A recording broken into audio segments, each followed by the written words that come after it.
Hello, my name is Ryan Wenzel. I'm the technical director here at Paradise Valley Community College Center for the Performing Arts.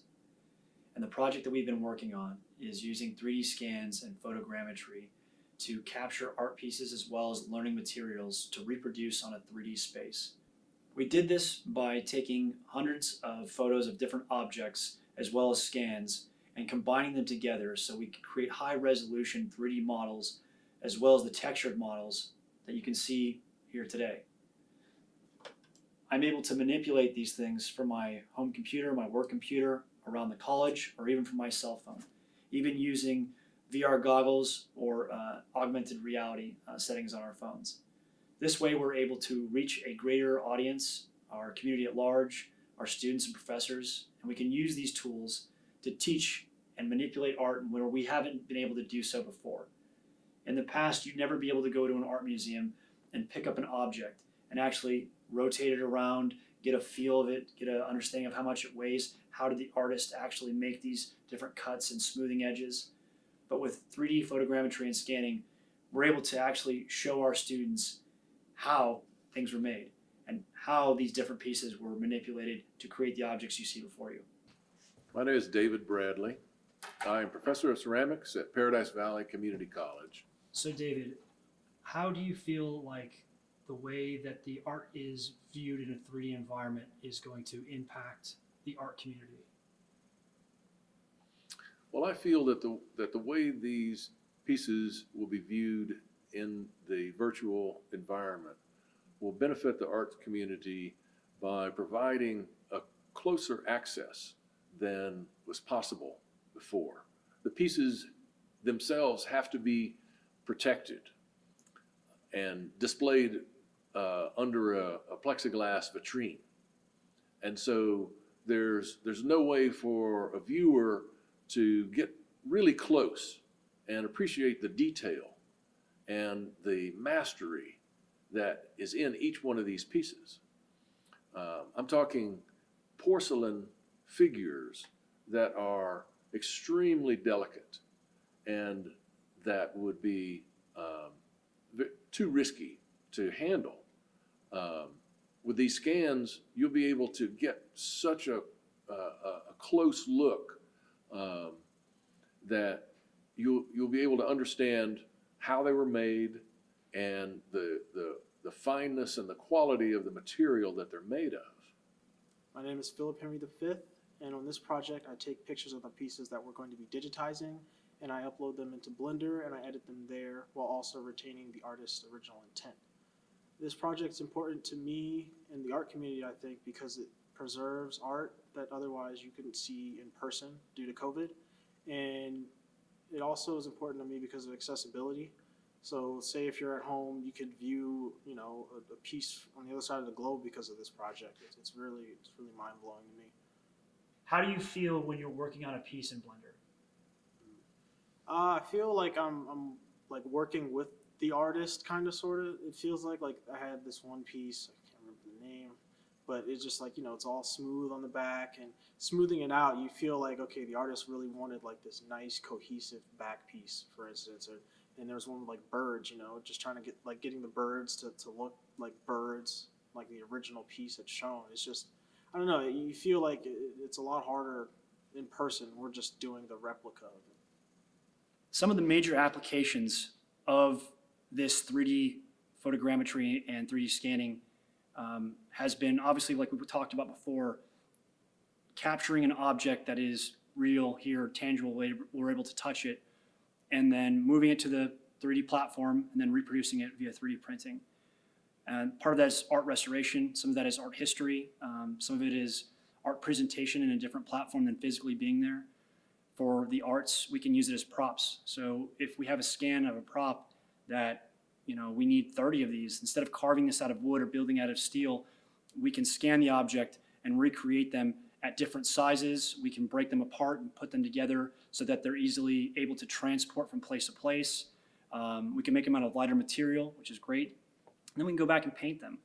So that makes it a little bit easier to reproduce many props that need a lot of detail. We can actually go back in Blender and really pull out some of the detail depending on what it is.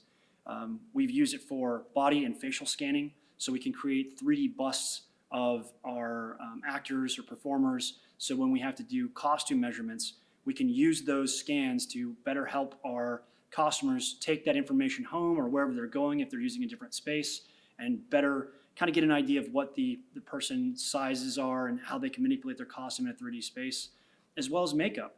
If we can 3D print a bust, we can apply prosthetics to that bust, and we don't have to use as heavy as a chemical process as we normally would, where we're laying plaster over someone's face or tons of different materials that in some cases aren't the best, or could be chemically dangerous. We can totally avoid that step by scanning their head, 3D printing it, and then building the prosthetics on the bust itself to go from the bust, which is one-to-one on the person, and then transfer those prosthetics right to our actor without having to do a lot of major heavy lifting. 3D modeling for video game assets is one of the other things we're using this for as we develop our 3D video game program. And I think this is just going to be a big thing as we move forward. And I couldn't be happier to be part of this project. How does this technology help the preservation of art? This technology helps in the preservation of art because the pieces are very fragile, and it will allow the dissemination of these images to a much broader audience than could appreciate them otherwise. How does this technology and process benefit the students for further on development? Well, this process benefits the students by showing them works, showing them examples of the materials and the processes that they're learning in my classes. And they're pieces that are executed at such a high level. Each one is a master class in how to work with the ceramic material, the clay body, the glazes, the firing processes, the forming techniques. All of it is revealed in these scans. And so it's going to provide so much more information and inspiration. What does this project mean to you? I think this project to me means like legacy almost. It's like you leave something behind. So when I first started here at PVCC, I really didn't do anything. I wasn't really having like a standing ground, but I built up connections. I met David, and then I met you, and it's just like something where you can like leave something for other people in the future to see. Like if we didn't sit down and have this discussion of saving these models, no one else would have. It would have never came to fruition. And being able to do that now, it might inspire other people. That's another thing as well. It's like, okay, well, Philip did it, or Ryan did it, David did it. So it's like it inspires people to go out and try to do their own thing. So. One of the biggest hurdles that we incurred during this project was COVID and trying to get people involved from their homes. And this is really a thing that you need to be here for the scanning process in person. Once we got a lot of the scans done and we were able to put it on a digital space on a Google Drive or a SharePoint or whatever, then we were able to work together as a team and start to recreate those objects at home, at another space. You don't have to be on site. But at the beginning, just trying to get these scans done was a bit of a hurdle because you had to be physically holding these objects or physically manipulating them. And that's not something you can do remotely. But once we got those models and those objects, we were able to then start working in Blender and fixing any errors and then reproducing them. The biggest thing I feel like I learned on this project was patience. We had a lot of different takes where we had pieces that weren't responding to the light well, they weren't responding with the background well, and we just had to keep going back and just having different takes on how to scan different objects. They all have their own personality, and that's what we had to sit down and understand. I feel like this project is important because I don't think I've seen anyone do this before. I haven't, like you see little pieces digitally, but it's not like you're preserving the artist's original intent. It's always like a photo slapped onto like these little digitized pieces, but it's not like we're taking hundreds of photos on a circle and trying to slap on like the right lighting, the right texture, And it's a lot of care and quality put into it that you don't see with other projects.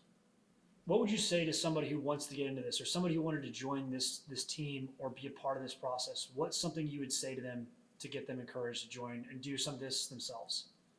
I'd say everyone is super patient with you. Like, you can take your time. Everyone's really respectful of, like, you know, you're learning something new. Like, I didn't understand Blender at first or understand what photogrammetry meant at all. And then Ryan and David, you know, they took their time with me, vice versa, and we like sat down and understood different concepts. So like Ryan will teach me photogrammetry, I will teach David Blender, and then David will teach us like the history of different ceramic pieces. So we just kind of bounce off of each other, and I think that really helped out a lot. So I think the next person that might come into the team, they might have like a thought where they're like, oh, I don't know if these guys will, like, you know, take me. And I'm like, well, take anyone. Like, if I could do it, anyone could do it, really.